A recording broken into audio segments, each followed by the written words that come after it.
श्री शिवाष्टकम्।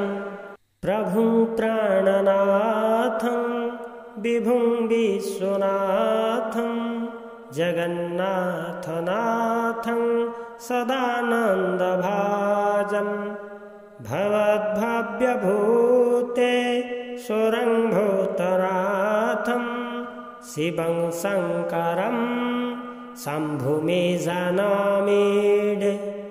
गळे रुण्डमालं तनो सर्पजालं महाकालकालं गणेशाधिपालं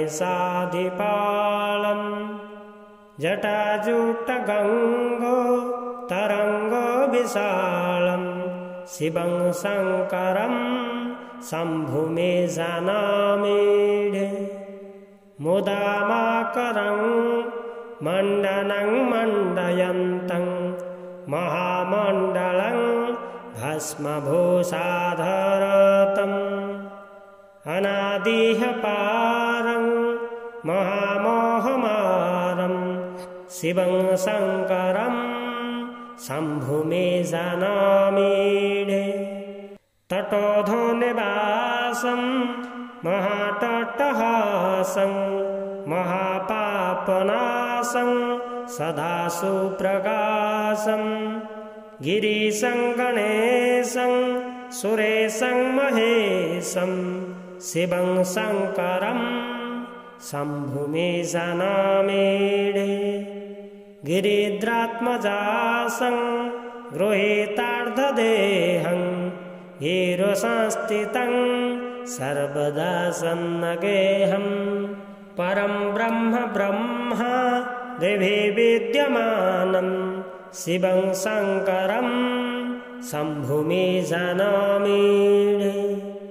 कपालं त्रिशूलं कराभ्यं दधानं पदाम्बोजनाभ्राय कामं ददानं बलिवर्धयानं सुराणं प्रधानं शिवं शङ्करं शम्भुमे जानामीडे। शरच्चन्द्रगात्रं गुणानन्दपात्रं त्रिनेत्रं पवित्रं धन्यशस्यमित्रम् अपर्णकलात्रं चरित्रं विचित्रं शिवं शङ्करं शम्भुमे जानामीडे। हरं सर्पहारं चिदाभुविहारं भवं वेदसारं सदा निर्विकारं श्मशाने वसन्तं मनोजं दहन्तं शिवं शङ्करं शम्भुमे जानामीडे। तव च प्रभाते नरशूलपाणि पठेत् सर्वदा भगवान् रक्त सपुत्रं धनं धान्यमित्रकळत्रं विचित्र समासाद्य मोक्षं प्रयाति।